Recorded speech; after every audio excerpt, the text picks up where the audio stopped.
Well, thank you so much for tuning in to your SNN Local News 6 Weather First Facebook forecast. And we're going to first start off talking about the tropics. And this happened the other day, but a tropical storm just formed off the east coast of Florida, and this is called Tropical Storm Brett. Now, right now, we have sustained winds of 50 miles per hour. The pressure is at 1,000 millibars, and it's traveling very slowly to the north and northeast at 7 miles per hour. But that's the key. It's traveling towards the north and northeast, so that means it's traveling away from the state of Florida. So other than some high surf and maybe some breezy conditions along the east coast of Florida and the Carolina coast here, this thing is really not going to be a factor for a couple of reasons. First of all, it's traveling away from the mainland. Also, it's going to move over some cooler waters, which will help weaken the system, and then it's going to be picked up by a trough or the jet stream here and ushered out to sea here, and then by that time this whole thing will just fall apart. So that's good news. High pressure, though, holding very strong in the central U.S., and we'll get to that in just a moment. For the sun coast today, expect maybe a few clouds, and it's possible we'll have an isolated shower or storm later on this afternoon, but really not a lot going on here. We have dry air aloft, which is going to come into the picture here and then help to make the rain chance over the next couple of days very, very minimal. Here's a dry air. This is the water vapor imagery. Shows us where the mid to upper level water moisture is in the atmosphere, and you can see where you have the yellow and blue colors, that depicts the dry air aloft, and that's helping suppress our moisture chance today.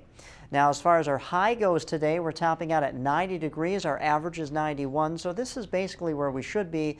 Expect a few clouds and some isolated showers and storms. All right, let's talk about the national picture. I talked about this ridge of high pressure. Well, it's controlling the central United States right now. You can see where the lack of clouds are, and the clouds on the perimeter of this area of high pressure are moving clockwise. Well, here it is, and boy, it's really heating things up. We're talking about the feel-like temperature in places like Missouri, Kansas, Oklahoma, Arkansas, here in Iowa, all the way up to South Dakota, even portions of North Dakota, around 110 to 115 degrees. That's what it feels like for some of these folks here. Now, yeah, it gets warm here in Florida, but we're Floridians. We can handle heat like this.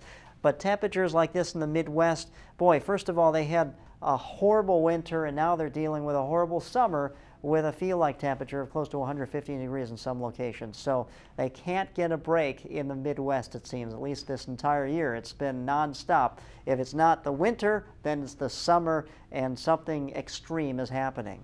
All right, let's talk more about the tropics now. The Atlantic Basin, for the most part, is quiet. There is a substantial tropical wave that came off the African coast. It's running into a hostile atmospheric environment with some dust and also some upper-level wind shear. We're watching it pretty closely, but if this can make it across the Atlantic Basin, maybe at least halfway to 3/4 of the way close to the Caribbean, then we're going to really have to watch this pretty closely. But at this time, the tropics are quiet, so it looks to be quiet for at least the next 2 or 3 days. Anyway, our highs of the day topping out in the lower 90s along the coast, trying to get into the mid-90s further inland you get, and maybe, like I said, an isolated shower or storm that could develop. But with the dry air aloft, I think that's going to suppress the moisture chance today. A pretty good boating day, though. We're looking at a northerly wind at 10 knots in the forecast. Chop will be light in the bays, and the seas anywhere from 1 to 2 feet. As far as your high tide in Sarasota at 3:23 this afternoon, and the low tide in Charlotte Harbor at 12:30 early this afternoon. Now, as far as if you are checking out the Atlantis landing, that will take place on Thursday, and that will happen at 5:56 in the morning. Partly cloudy skies, temperature of 77 degrees. Here's a look at your outlook. Next couple of days, rain chance will be minimal, and then by the weekend, looks like the rain chance will start to pick up, and highs for the next several days will be in the lower 90s. Thanks for logging on to SNN Local News 6 for your Weather First Facebook forecast.